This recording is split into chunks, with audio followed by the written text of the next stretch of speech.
pouvez nous expliquer pourquoi vous bloquez ce matin ici? En fait, c'est beaucoup au niveau de nos effectifs qui sont de plus en plus en baisse. Au niveau sécurité dans l'établissement, on est en train de baisser les effectifs aussi. Services de nuit sont, comment dire, mis à nu, quoi. Donc c'est les extractions médicales en service de nuit, sous-effectifs.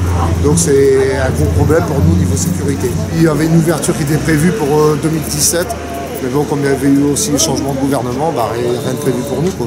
Et puis, à mon avis, niveau budget, il n'y aura rien de prévu, quoi. Il n'y a plus d'argent. On voit les gendarmes, la police, tout ça, pas d'entente, rien du tout. On fait déloger le personnel pour des parloirs. C'est grave quand même. Bon, si jamais ça serait pour autre chose, une urgence, on pourrait comprendre. Mais là, pour des parloirs, bon, on peut reporter des parloirs. Et tout en sachant quand même que sur notre région, dans tous les établissements, il manque plus de 150 agents, alors que l'administration pénitentiaire va recruter que 350 au niveau national. Comment on va faire pour combler le manque d'effectifs dans les établissements? On voudrait bien savoir. Même si jamais le territoire interrégional nous dit comme quoi qu'il faut s'adapter, mais c'est impossible. On a de plus en plus de détenus incarcérés et sans personnel, c'est impossible. On ne peut pas gérer. Quand on voit aujourd'hui le nombre de forces de l'ordre pour nous déloger alors qu'on ne fait rien de mal, on dénonce simplement les conditions de travail des personnels, les sous-effectifs et tout. Il faut arrêter un peu. Les départs en retraite, ils ne sont pas remplacés. Mais il faut savoir quand même que l'administration pénitentiaire ne peut pas être comme d'autres administrations. On a des gens à garder. Et si jamais on n'amène pas une garde comme le correct, il y a des problèmes, il y a des incidents, et après on va nous reprocher à nous les surveillants de ne pas faire notre travail.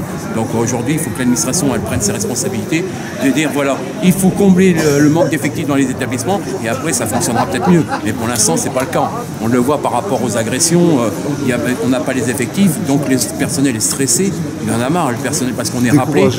Il faut voir le nombre d'heures supplémentaires que les personnels y font. C'est pas possible. Le gouvernement prône aujourd'hui d'embaucher, c'est les premiers à ne pas le faire. Ils ne montrent même pas l'exemple. Et nous, les personnels, on subit. Et là, aujourd'hui, on en a marre. Quand je suis surveillant, la réinsertion, on ne sait pas ce que c'est que ce mot réinsertion. Ça n'existe pas pour nous, les surveillants de réinsertion. Pour faire de la réinsertion, déjà, il faut du personnel de tous bords, même les travailleurs sociaux, comme les personnels administratifs. Et là, c'est pas le cas. On est vraiment une administration la plus pauvre. La pénitentiaire, je parle. Après, la justice, c'est autre chose, parce qu'il y en a d'autres, on leur donne des moyens. Mais nous, les pénitentiaires, on est vraiment totalement oubliés. Et par contre, dès l'instant qu'il y a un problème dans nos prisons, sur qui on frappe? Sur les surveillants. Alors que bon, on fait notre travail, on essaye de faire le mieux possible.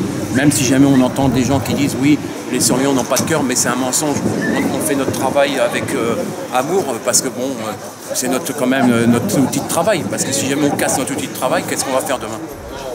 On est surveillant, mais on respecte les gens, mais on veut être respecté aussi. Vous continuerez jusqu'à temps que ça bouge pas. De toute façon, autant de fois qu'il faut faire le mouvement, on le fera. Si jamais, c'est ça qu'on devrait le faire dans toutes les prisons de France, devrait partir en même temps.